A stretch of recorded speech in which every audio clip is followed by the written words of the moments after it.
నీ నుంచొచ్చే మాట అవతలని బాధ పెడుతుందో ఆలోచించుకో. నీ సంపాదన, నీ చదువు, నీ విధేయత ఏం నేర్పించాలి నీకు? ఒక మనిషిని ఎలా ట్రీట్ చేయాలో నేర్పించాలి. ఒక మనిషితో ఎలా మాట్లాడాలో నేర్పించాలి. ఒక మనిషిని అవమానించకూడదు అని నేర్పించాలి. ఇవి నేర్పించాలి. నీ ఎదుటివాడిని బాధ పెట్టేటప్పుడు నీ జీవితాన్ని, నా జీవితాన్ని, మనందరి జీవితాన్ని నడిపేవాడు ఒకడు ఉంటాడు పైన. వాడు నలుపుతాడు ఏదో రోజుల్లో. ఆ నలిపినప్పుడు అర్థమైంది నీకు, అరే వాడిని ఎందుకు అలా బాధ పెట్టాను అని. అంతవరకు తీసుకొచ్చుకోకు.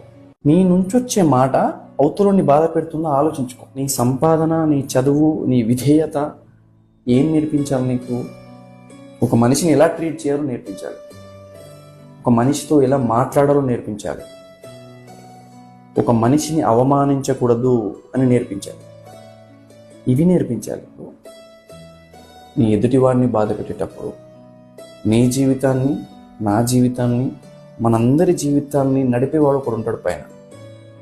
వాడు నలుపుతాడు ఏదో రోజుల్లో.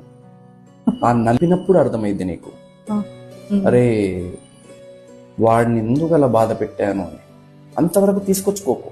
నీ నుంచొచ్చే మాట అవతలని బాధ పెడుతుందో ఆలోచించుకో. నీ సంపాదన, నీ చదువు, నీ విధేయత ఏం నేర్పించాలి నీకు?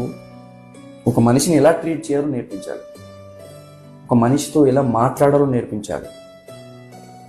ఒక మనిషిని అవమానించకూడదు అని నేర్పించాలి.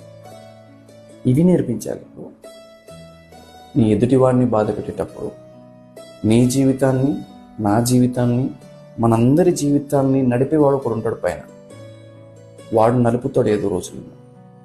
ఆ నలిపినప్పుడు అర్థమైంది నీకు, అరే వాడిని ఎందుకు అలా బాధ పెట్టాను అని. అంతవరకు తీసుకొచ్చుకోకు. నీ నుంచొచ్చే మాట అవతలని బాధ పెడుతుంది.